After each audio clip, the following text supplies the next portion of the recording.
होती आणि ही बैठक आयोजित करण्यामागे अजित पवार यांना कुठेतरी अडचणी पडण्यासंदर्भात ही बैठक होती. मनोज जरांगे पाटील यांनी कालच्या तुमच्या AK-47 या विधानानंतरही समाचार घेतलाय तुमच्या विधानाचा. जरांगे यांच्या भूमिकेवर तुमचं काय म्हणणं काय आहे? जरांगेंची एकूणच जे समर्थन मिळालं मराठ्यांचं त्याला असं वाटतंय की मी देव झालो. त्याच्या डोक्यात एवढी हवा गेलेली आहे की त्याला वाटतंय की आता आकाशाला माझ्या एवढा नेता कोणीच नाही, सर्व मीच आहे. म्हणजे देवही मीच आहे, दानवही मीच आहे, रावणही मीच आहे ना राक्षसही मीच आहे, असं सगळं वाटायला लागलं. या भावनेतून ते बोलतायत, ज्या पद्धतीचं वक्तव्य ते करायला लागले. संपवून टाका, परवा करू नका, म्हणजे मारून टाकायला लागलं काय? मराठा तरुणांना हे असं उस्कावणी देऊन, त्यांना चिथावणी देऊन काय ओबीसी लोकांना मारून टाका असा आदेश द्यायचा की त्यांना? ज्या पद्धतीचं वक्तव्य ते करतायत. काँग्रेस मराठ्यांना उभी केली. अरे सगळे मराठ्यांनी उभी केली, काँग्रेस सगळ्याच समाजांनी उभी केली. मराठा समाजही होता, ओबीसी होता, आदिवासी होता, दलित होता, अल्पसंख्याक होता, सगळ्यांचं समर्थन लागलं. त्याला पुढे विरोध आहे. आणि काँग्रेसने सर्वाधिक मुख्यमंत्री पण काँग्रेसने दिले ना, हेही पुढे लपून राहिलेलं आहे. त्यामुळे हा काय बडबड बडबड बडबड बडबड जी चालली आहे म्हणजे अंगात आल्यासारखी. आणि ज्या पद्धतीचं माझी कुठल्याही भुजबळांच्या बरोबर गुप्त बैठक झालेली नाही, कधीच झालेली नाही. हे काहीतरी हवेवर बोलणं आणि लोकांना बनवणं, दिशाभूल करणं असा प्रकार तो आहे. त्यामुळे यामध्ये 1% तथ्य नाही. मी आणि भुजबळ एकत्र बसलो, भुजबळ साहेब, आणि आमचं गुप्त बैठक झाली. आमच्या समाजावर अन्याय होता, आम्ही बोलायचं नाही. आज 374 जातीचा हा प्रवर्ग आहे. त्यांची एक जात आहे मराठा. हा 374 जाती आहे. अनेक मराठा नेते सांगतात की चुकीच्या दिशेने चाललेला आहे. जर जरांगेंना आरक्षण आणि गरीब पोरांचंच भलं पडलं आहे तर तुम्ही नोकरी विषयक आरक्षण मागा, शिक्षणामध्ये आरक्षण मागा. पण तुम्हाला ओबीसी तोच आरक्षण कशासाठी पाहिजे? EWS मधून तुम्हाला 8.5% फायदा होतोय, ओपन मधून तुम्ही फायदा घेताय. आणि मग तुम्हाला आमचा राजकीयही आरक्षण सगळं घेऊन घ्यायचा. मग आम्हाला काही गुलाम बनवायचं आहे काय? यांच्या ताडाखालच्या मांजरून जगू काय? यांना आम्हाला सर्व ओबीसीना यांच्या बैलगाडीच्या खालचा कुत्रा म्हणून आम्हाला टाकायचं आहे? काय करायचंय याला? आणि काहीतरी बळबळ करतो जरांगे. याची बैठक झाली, त्याची बैठक झाली, काँग्रेसला उभं केलं. जरांगेमुळे काँग्रेस उभी झाली काय? ज्या ज्या नेत्यांनी योगदान दिला त्यामध्ये अनेक समाजाचे लोक आहेत, मराठा समाजाचे आहेत, ओबीसीचे आहेत, ते सगळं आहे.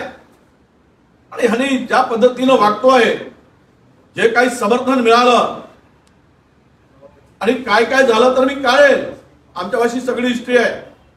आम्ही काही मराठा समाजाच्या विरोधात नाही. हा जो उभं करायला पाहतोय ओबीसी लोकांना की सर्व ओबीसी लोक मराठा समाजाच्या विरुद्ध आहेत अशा प्रकारचं काही ते दाखवतोय, हे ढोंग आहे.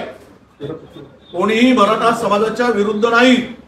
मराठा समाजाच्या गरीब तरुणांना त्यांना हक्क मिळाला पाहिजे, त्यांना रोजगार मिळाला पाहिजे, त्यांना शिक्षण मिळालं पाहिजे. त्यासाठी वेगळे मार्ग आहेत, वेगळी व्यवस्था आहे. पण ते न करता इथूनच द्या आणि 94चं सांगतात. चॅलेंज ऑलरेडी झालेला आहे 94ला, 94च्या निर्णयाला. 1994 मध्ये जो निर्णय झाला, काही जातींची विभागणी करून त्यांना ते आरक्षण दिलं गेलं, त्याला चॅलेंज झालं, ऑलरेडी झालेला आहे. यांचा त्रास आपण वाचवला आहे. त्याला चॅलेंज करू, याला चॅलेंज करू, याला संपवून टाकू, त्याला मुळासकट संपवा. परवा करू नका, चिंता करू नका, परिणामाची चिंता करू नका. आणि ह्याला काय सांगायचं आहे का? मराठा तरुणांच्या हातात बांब द्यायचे आणि जा ओबीसी नेत्यावर फेका, त्यांना मारून टाका, संपवून टाका असं म्हणायचंय काय? ही कुठली चितावणी आली? आणि म्हणजे कोण कारवाई करणार? अरे बडे बडे गेले या देशामध्ये. काय तुझं काय अभ्यास आणि कुठला काय आहे? याला संपवा, त्याला संपवणं म्हणणं, हे जे चाललं आहे हे अत्यंत चुकीचं चाललं आहे. सरकार म्हणून देवेंद्र फडणवीसांनी ज्या पद्धतीचं ते चिथावणीखोर बोलतायत त्याला आवरण्याची जबाबदारी मुख्यमंत्र्यांची आहे. गृहमंत्र्यांची आहे हे लक्षात घेतलं पाहिजे. चिथावणीखोर बोलतायत, गुन्हा दाखल व्हायला पाहिजे, कारवाई व्हायला पाहिजे का? कारण की उकसवतायत मराठा तरुणांना ओबीसी नेत्यांच्या विरोधात, असा त्याचा अर्थ निघतो. नाही, आम्ही सरळ सांगतोय सरकारला आणि मुख्यमंत्र्यांना, आम्हाला जर कुठलाही धक्का लागला तर याची जबरदस्ती जबाबदारी जरांगेची राहील आणि सरकारची पण राहील. त्यासाठी या उस्कवणारे चिथावणीखोर जे काही भाषण करतायत ते यांच्यावर कारवाई करायला पाहिजे, ही आमची मागणी आहे. त्यांनी जो शब्द वापरला की फडणवीस आणि भुजबळ यांच्या तोडीचे तुम्ही भिडवा, जरांगे शब्द वापरला काय यांच्या टोळीपासून सावध राहा. फडणवीस, अजितदादा आणि एकनाथ शिंदे सावध राहावं. अजितदादाला भुजबळ संपवून टाकेल असंही म्हटले ते. अजितदादाला भुजबळ संपवून टाकेल असंही म्हटले. काय कोणता त्यांचा विषय आहे, याला कशाला राजकारण करत बसायचं आहे? बघा, जिथे लाठीचार्ज झाला ना जरांगे, आता तिथून हिरो झाला जरांगे. लाठीचार्ज झालाच नसता तर कोण जरांगेना विचारलं असता? आणि काय झालं होतं आम्हाला माहित आहे. 10 उपोषणं केले 20 ठिकाणी. ज्या ठिकाणी लाठीचार्ज झाला तिथे मी सुद्धा गेलो होतो. मला सुद्धा सहानुभूती होती की नाही, हे चुकीचं झालेलं आहे. आणि तिथे जाऊन भेट दिली, जरांगेंची भेट घेतली मी. काय विसरलेत काय ते? पण त्यांनी ज्या वेळेस वारंवार भूमिका बदलली, पहिले म्हणले मराठवाड्यातली तरुणांच्या संदर्भात, मराठा तरुणांच्या संदर्भात न्याय मिळाला पाहिजे, त्यांना नोकरी मिळाली पाहिजे. आम्ही त्यांच्या सोबत होतो.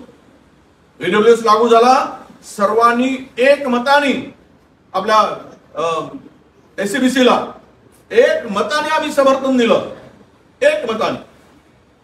आणि त्यानंतर त्यांच्या सगळ्या मागण्यांच्या पाठीमागे आम्ही होतो. तर आमची मागणी एवढीच होती की बाबा तुम्ही ओबीसीतून घेऊ नका. हा एवढा मोठा समूह आहे, आम्हालाच मिळत नाही, आम्हीच उपाशी आहोत, आमच्याच लोकांची वाट लागली आहे, आमच्या लेकरं बाळांची काय गती आहे, जरा जाऊन महाराष्ट्र फिरल्यानंतर इतर समाजामध्ये कळेल जरांगेंना. त्यामुळे आम्ही म्हटलं की तुम्ही वेगळी व्यवस्था करा निर्माण, त्यांच्यासाठी वेगळ्यानं आरक्षण द्या.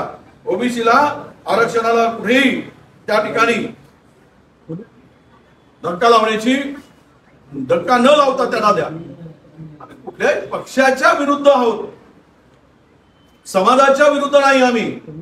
आम्ही जर आमच्या ओबीसी लोकांच्या साठी जर लढण्याची भूमिका आम्ही जर घेत आहोत, ते जसे म्हणतायत ते चुकीचं आहे, ते म्हणले ते 100% खरं आहे असं म्हणून चुप राहायचं का? तो GR काढला राज्य सरकारने, ओबीसीला उद्ध्वस्त करणारा GR आहे, ओबीसीचे संपूर्ण आरक्षण घालवणार आहे. कोणी तुम्हाला राजकीयात दिसणार नाही, नोकरी दिसणार नाही, ना शिक्षणात दिसेल. ही परिस्थिती आता निर्माण झालेली आहे. म्हणून मी मराठा बांधवांना सांगतोय, आम्ही मराठा समाजाच्या विरोधात नाही. तुमच्या मराठा समाजातील गरीब तरुण लोकांना सगळ्यांना जे मिळायचं ते देऊ दे.